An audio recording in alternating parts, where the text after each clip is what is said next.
Me siento bien, a pesar de que esta historia es corta por el hecho de que nosotros nos conocimos en TikTok.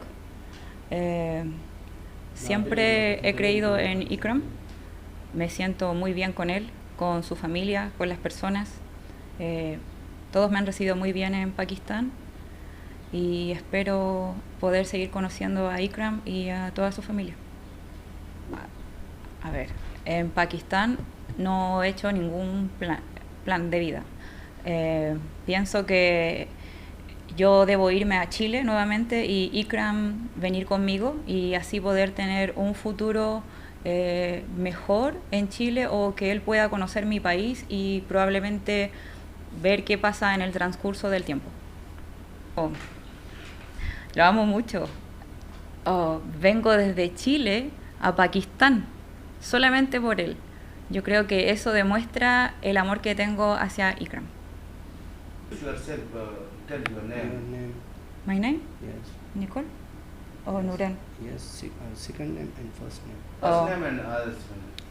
Mi nombre en Chile es Nicole Yanara González Ariste, pero en Pakistán mi nuevo nombre es Nuren. خان دورانی اور میں ضلع چارسدے کے رہنے والا ہوں. سر یہ بتائیں.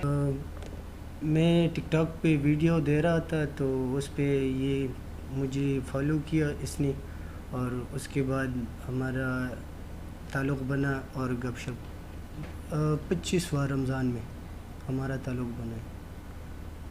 تو سارے خوش ہیں.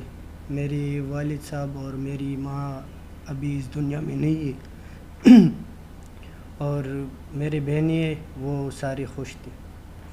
یہ تو کہتی ہے کہ میں یہاں پر رہوں گا، لیکن میں نے کہا کہ آپ یہاں پر وقت نہیں گزار سکتی، تو اس نے کہا کہ آپ میرے ساتھ جاؤ گے.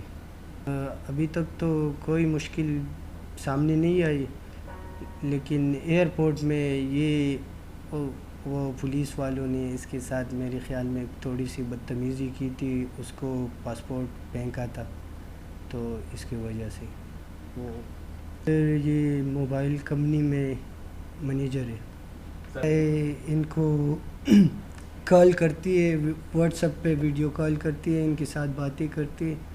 بہت میری نانی اور میری بڑی بہن پہلے اس نے ان کو کلمہ سکھایا اور یہ مسلمان ہو گئی، اور پہلے یہ کرسچین تھی. اب باتیں تو میں انگلش میں اس کے ساتھ تھوڑی بہت کر لیتا ہوں، جب یہ نہیں سمجھے تو پھر میں ان کو ٹرانسلیٹ کرتا ہوں.